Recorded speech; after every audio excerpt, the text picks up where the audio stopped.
तो जय हिंद दोस्तों, दिस इज रविशंकर और आज हम लोग शुरू करते हैं चैप्टर 12 उपलब्धियों का मूल्यांकन एवं प्रश्नों का निर्माण CDP CTET chapter 12 Arihant publication. तो लिखा है कि वर्तमान समय में सतत एवं व्यापक मूल्यांकन के अंतर्गत ग्रेडों में अंकों का वितरण किया जाता है।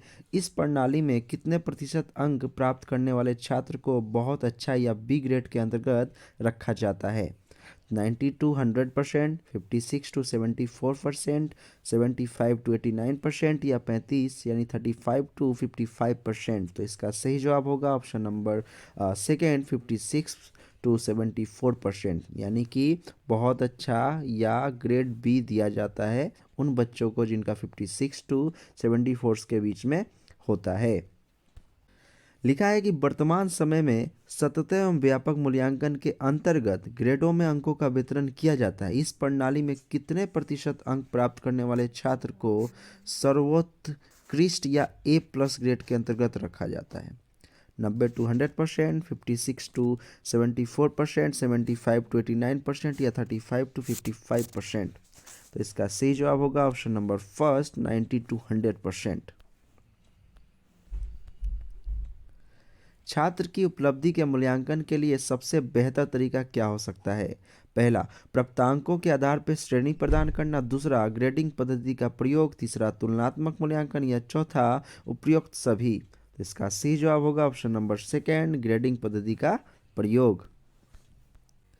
उपलब्धि परीक्षण किया जा सकता है शिक्षा के क्षेत्र में, व्यवसाय के क्षेत्र में, तकनीकी क्षेत्र में, चौथा खेल के क्षेत्र में। यानी इसमें ऑप्शन ए और बी दोनों, ऑप्शन बी और डी दोनों, ऑप्शन डी और ए दोनों या ये सभी। तो इसका सही जवाब होगा ऑप्शन नंबर फोर्थ, ये सभी। यानी उपलब्धि परीक्षण का हम लोग कर सकते हैं शिक्षा के क्षेत्र में भी, व्यवसाय के क्षेत्र में भी, तकनीकी क्षेत्र में और खेल के क्षेत्र में भी।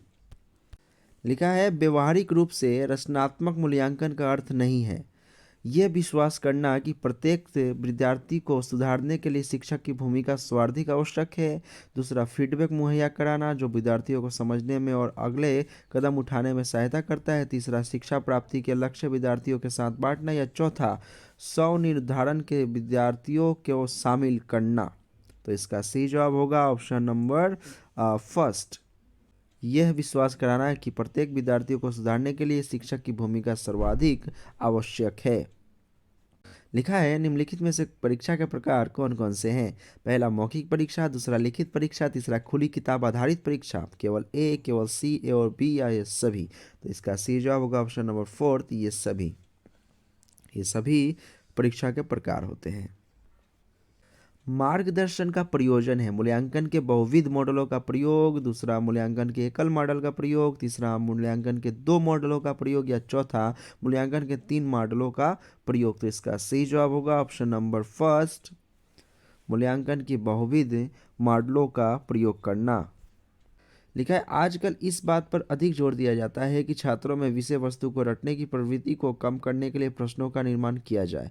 किस प्रकार के प्रश्नों से बालकों में रटने की प्रवृत्ति को बढ़ावा मिलता है? पहला, अति लघुतरीय प्रश्न। दूसरा, वस्तुनिष्ठ प्रश्न। तीसरा, निबंधनात्मक प्रश्न। या चौथा, वैकल्पिक प्रश्न। तो इसका सही जवाब होगा निबंधनात्मक प्रश्न। ऐसे प्रश्न होते हैं जिसमें बच्चों को रटने पर जोर दिया जाता है क्योंकि ये बहुत बड़े बड़े आंसर्स होते हैं।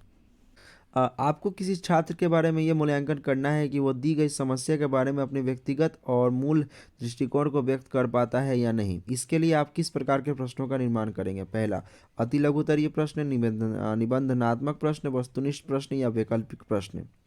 तो इसका सही जवाब होगा ऑप्शन नंबर सेकेंड, निबंधनात्मक प्रश्न। यानी कि बच्चे का अगर व्यक्तिगत दृष्टिकोण जानना है कि वो बच्चा किस हद तक सोच सकता है तो आपको निबंधनात्मक प्रश्न का ये निबंधनात्मक प्रश्न को देना होगा। छात्रों के मूल्यांकन के लिए पूरक प्रकार के प्रश्न पूछे जाते हैं। पूरक प्रकार के प्रश्न है अति लघुतरीय प्रश्न, लघुतरीय प्रश्न, निबंधनात्मक प्रश्न या उपयुक्त सभी।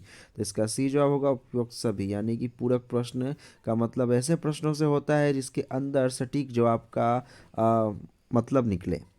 आप एक शिक्षक के रूप में विद्यार्थी के ज्ञान के विभिन्न पहलुओं के बीच उनकी पहचान करने और उनके आपस का संबंध निर्धारित करने की योग्यता की जांच करना चाहते हैं। इसके लिए आपके किस प्रकार के प्रश्नों का निर्माण करना चाहिए? पहला, निबंधनात्मक। दूसरा, अति लघुतरीय। तीसरा, वस्तुनिष्ठ। या चौथा, मिलान वाले प्रश्न। तो इसका सही जवाब होगा ऑप्शन नंबर फर्स्ट, निबंधनात्मक प्रश्न। अगर आप बच्चे के बीच विभिन्न पहलुओं के बीच उनकी पहचान करने और उनके आपस का संबंध निर्धारित करने की योग्यता की जांच करना चाहते हैं तो आपको निबंधनात्मक प्रश्न की नीड पड़ेगी। प्रश्नों के कई प्रकार होते हैं। पौधे एवं जानवरों के 4 अंतर बताइए।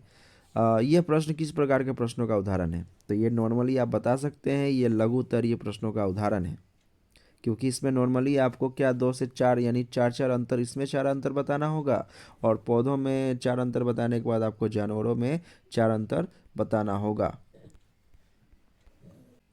लिखा है कि एक चित्र के द्वारा एक डॉक्टर को रोग परीक्षण करते हुए दिखाया जा रहा है। ये कौन से प्रश्न का प्रकार है? चित्रात्मक प्रश्न, लघुत्तरीय प्रश्न, अतुलघुत्तरीय प्रश्न या वस्तुनिष्ठ प्रश्न? तो इसका सही जवाब साफ साफ यहाँ पे दिख जा रहा है, ऑप्शन नंबर फर्स्ट, चित्रात्मक प्रश्न। भारत की राजधानी देश है नई दिल्ली, पटना, ये किस प्रकार का प्रश्न है? यानी कि यहाँ पे 2 ऑप्शन दे दिया गया है कि नई दिल्ली है या पटना है, तो ये कौन सा प्रश्न है? तो आपको बता दूं कि यहाँ खाली स्थान को भरने वाला प्रश्न ये है, क्योंकि यहाँ पे खाली स्थान यानी कि देश का इस्तेमाल किया गया है। चयन प्रकार के सभी प्रश्न डेश प्रकार के प्रश्न होते हैं, तो इस तरह के प्रश्नों को आप क्या कहेंगे?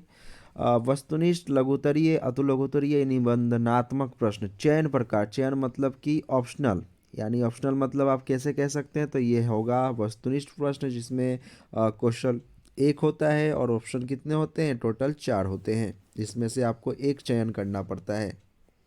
जब परीक्षार्थियों की संख्या अधिक हो तो किस प्रकार के प्रश्नों द्वारा उनका मूल्यांकन किया जा सकता है? अतुलघुत्तरीय प्रश्न, वस्तुनिष्ठ प्रश्न, निबंधनात्मक प्रश्न या वैकल्पिक प्रश्न? तो नॉर्मली इसका सही जवाब होगा वस्तुनिष्ठ प्रश्न, यानी विद्यार्थी अगर ज़्यादा है तो वस्तुनिष्ठ प्रश्न के जरिए उनका जल्दी से मूल्यांकन किया जा सकता है। सत्य असत्य, सही गलत एवं हाँ नहीं उत्तर देने वाले प्रश्न किस प्रकार के प्रश्नों के उदाहरण हैं? पहला, मिलान प्रकार के प्रश्न, बहुविकल्पीय प्रश्न, वैकल्पिक उत्तर वाले प्रश्न या उपयुक्त में से कोई नहीं? तो इसका सही जवाब होगा ऑप्शन नंबर सेकेंड, बहुविकल्पीय प्रश्न। तो दोस्तों आज के लिए बस इतना ही, मिलते हैं नेक्स्ट वीडियो में इसके नेक्स्ट पार्ट के साथ, उपलब्धियों का मूल्यांकन एवं प्रश्नों का निर्माण। तब तक के लिए आप सबको जय हिंद।